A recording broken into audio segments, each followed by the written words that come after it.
Hai guys, ketemu lagi sama aku yang akan menemani hari-harimu. Apa kabar kalian semua? Semoga kalian baik-baik saja ya. Kali ini saya akan membahas film The Good Doctor Season 3 episode 8, di mana kali ini kita diperlihatkan seorang pasien yang ingin ke bulan namun terkendala tumor di paru-parunya. Penasaran dengan keseruannya? Oke, tanpa basa-basi kita langsung bahas filmnya. Tapi video ini mengandung spoiler ya. Jika tidak keberatan dengan spoiler, tonton videonya sampai habis.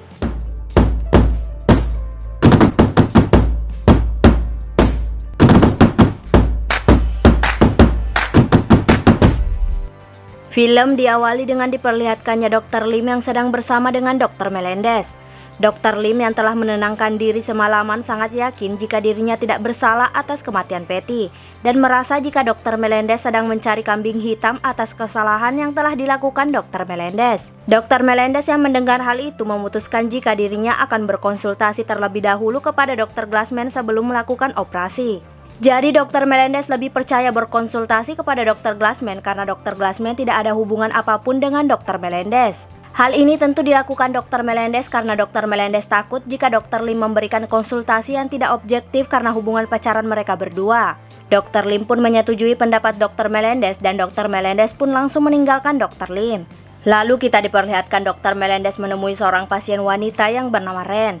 Dr. Melendez menjelaskan jika Ren memiliki tumor di paru-paru sebelah kiri dan jalan satu-satunya adalah pembedahan dengan cara mengangkat seluruh paru-paru sebelah kiri milik Ren. Ren menjelaskan jika dirinya telah pergi ke banyak rumah sakit dan jawabannya selalu sama, yaitu mengangkat seluruh paru-paru sebelah kiri. Ren menjelaskan jika dirinya tidak mau dilakukan pembedahan untuk mengangkat paru-parunya karena paru-parunya diperlukan Ren untuk pergi ke bulan. Jadi Ren adalah seorang astronot yang akan pergi ke bulan dan untuk pergi ke bulan sangat dibutuhkan sepasang paru-paru yang sangat bagus. Namun jika paru-paru Ren hanya satu, maka Ren tidak bisa pergi ke bulan. Dr. Melendez yang mendengar hal itu langsung melakukan CTI kepada Ren dan ditemani oleh Dr. Brown. Dari hasil CTI ternyata Dr. Melendez sangat yakin jika dirinya bisa membuang tumor yang ada di paru-paru kiri Ren dengan cara mengangkat sebagian kecil paru-paru kiri, bukan seluruhnya. Dr. Melendez menyampaikan semuanya kepada Ren jika Ren masih bisa mendapatkan sebagian paru-paru kirinya. Namun Ren tetap tidak setuju karena Ren ingin jika tumornya dapat diangkat tanpa merusak paru-parunya. Hal ini tentu karena ke bulan sangat diperlukan dua paru-paru yang sangat bagus dan jika ada salah satu paru-paru yang rusak maka Ren tidak bisa pergi ke bulan. Ren akhirnya memutuskan untuk pindah ke rumah sakit lain karena Ren ingin tumor diangkat tanpa merusak paru-paru. Dr. Melendez yang mendengar hal itu langsung meninggalkan Ren. Lalu kita diperlihatkan Dr. Lim menemui Dr. Melendez.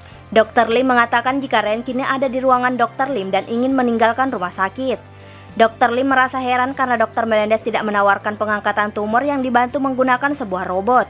Robot yang dimaksud dalam kasus ini adalah sebuah alat robotik yang berbentuk seperti lengan yang sangat fleksibel, sehingga dapat mengangkat tumor pada paru-paru Ren tanpa merusak paru-paru Ren.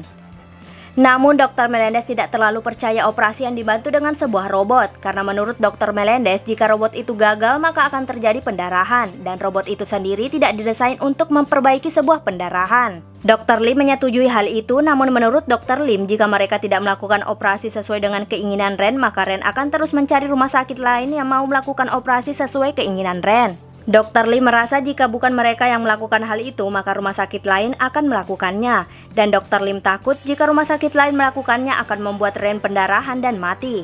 Namun Dr. Melendez tetap kekeh dengan pendiriannya jika dirinya tidak mau melakukan pengangkatan tumor di paru-paru Ren tanpa membuang sebagian kecil paru-paru Ren.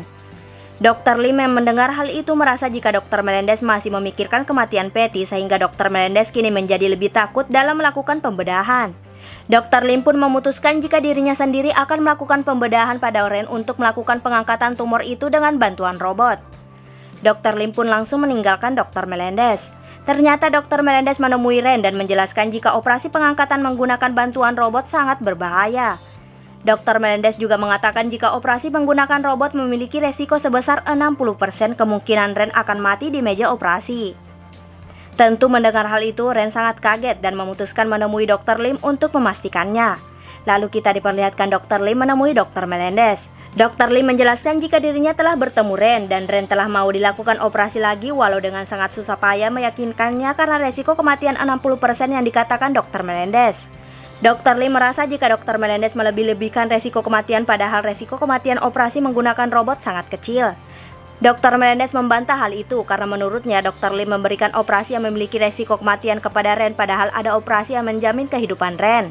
Saat Dr. Lim dan Dr. Melendez sedang bertengkar, tiba-tiba saja datang Dr. Glassman yang terlihat sangat kesal kepada mereka berdua dan meminta mereka berdua menemui Dr. Glassman di kantornya. Lalu kita diperlihatkan Dr. Melendez, Dr. Lim dan Dr. Glassman sedang bersama.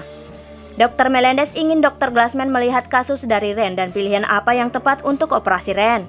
Namun ternyata Dr. Glassman tidak mau ikut campur karena menurut Dr. Glassman yang berhak menentukan operasi yang pantas untuk Ren adalah kepala unit bedah yaitu Dr. Lim. Dr. Glassman juga meminta agar pertengkaran pribadi mereka berdua tidak terjadi lagi karena Dr. Glassman akan memecat salah satu dari mereka jika ada pertengkaran pribadi terjadi lagi.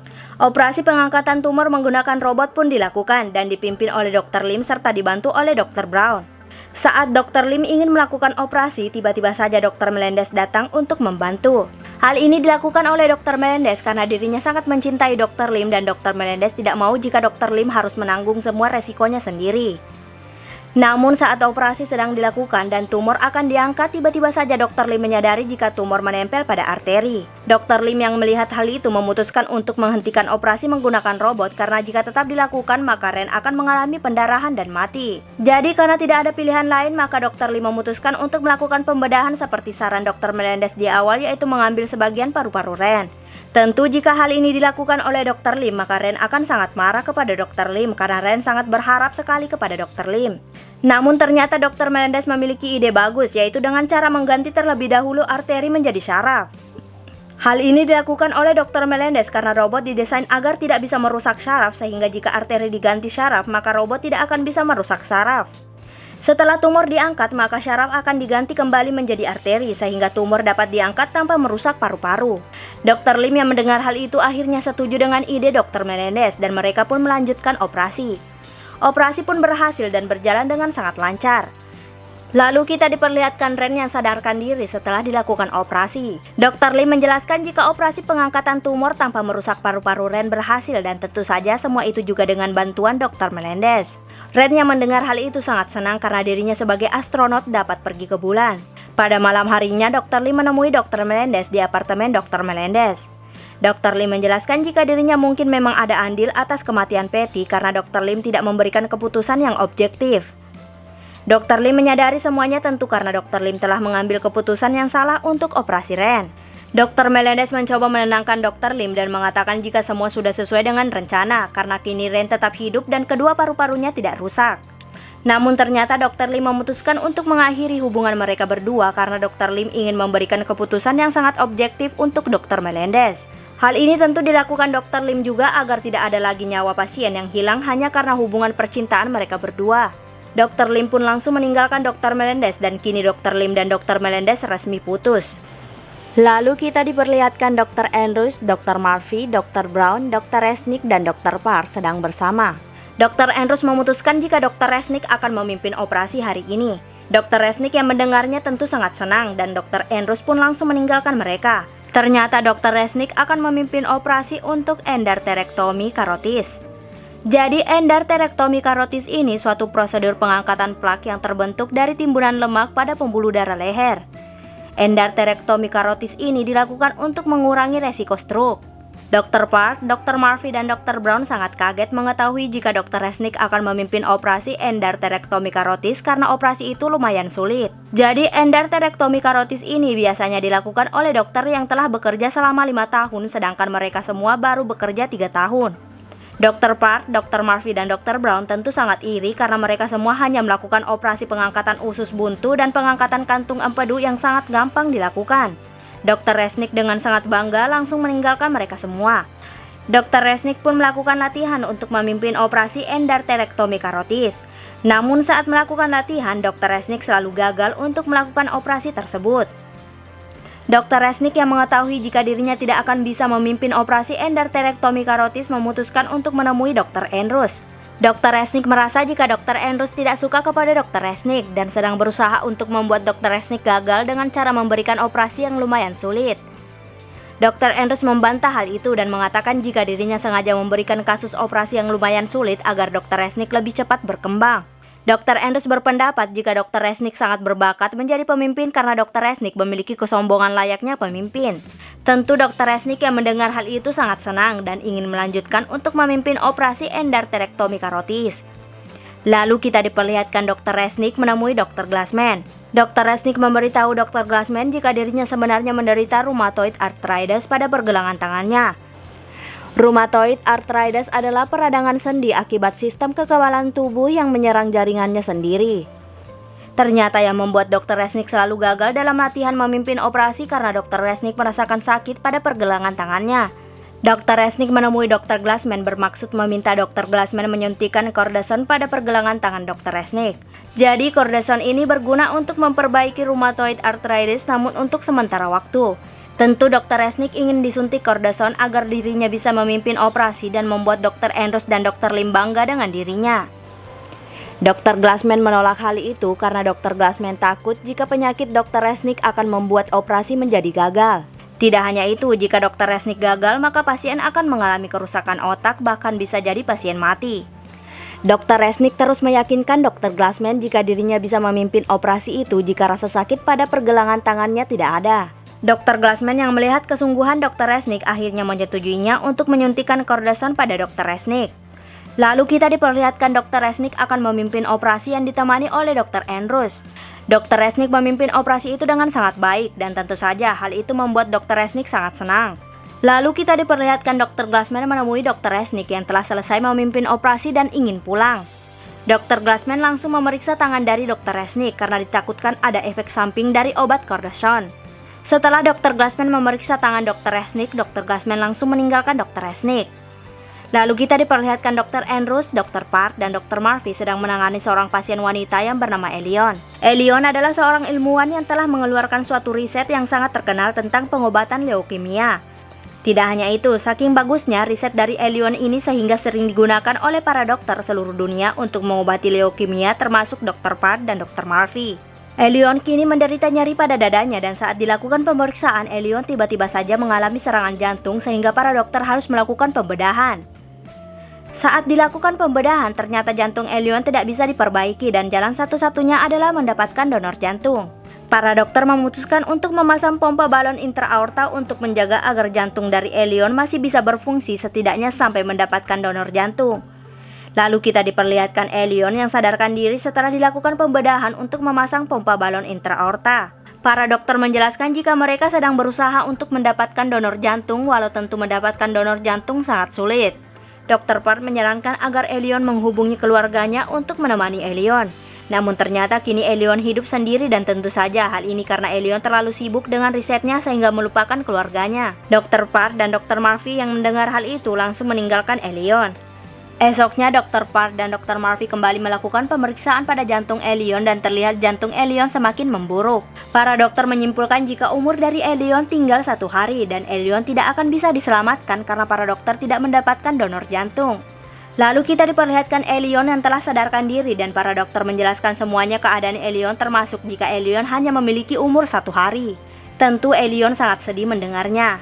Elion menjelaskan jika dirinya sangat mencintai mantan suaminya yang bernama Leo. Elion juga mengatakan jika dirinya bercerai dengan Leo karena Elion terlalu fokus dengan risetnya padahal riset itu dibuat oleh Elion untuk menyelamatkan banyak umat manusia. Elion terlihat sangat sedih dan tidak mau jika mati dalam kesendirian tanpa ada seseorang yang dicintainya menemani. Dr. Park yang mendengar hal itu langsung menemui Leo dan tentu saja Dr. Park mengetahui alamat Leo dari Elion. Dr. Park menjelaskan jika umur Elion tinggal 1 hari lagi dan meminta agar Leo mau menemani Elion di sisa umurnya. Leo pun menyetujuinya dan langsung pergi menemui Elion. Kita pun diperlihatkan Leo menemui Elion dan terlihat jika Elion sangat senang. Leo pun menemani Elion di sisa umurnya dan lambat laun Elion pun mati sambil memegang tangan Leo. Lalu kita diperlihatkan Dr. Murphy sedang bersenang-senang dan menghabiskan waktu bersama dengan Dr. Charlie di salah satu taman bermain.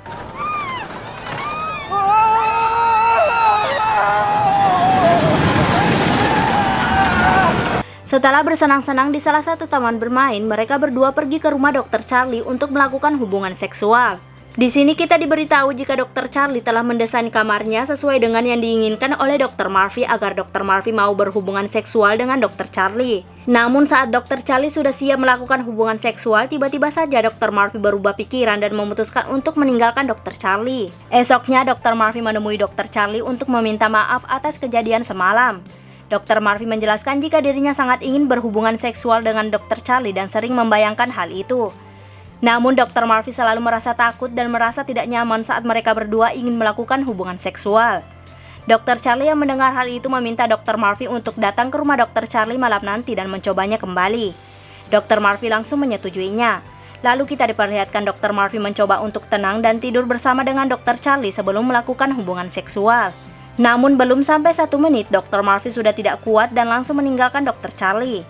Dr. Charlie langsung menghampiri Dr. Murphy dan kini Dr. Charlie terlihat sangat sedih serta putus asa. Dr. Charlie meminta Dr. Murphy untuk pergi dari rumahnya dan dengan sangat terpaksa Dr. Murphy pun langsung meninggalkan Dr. Charlie.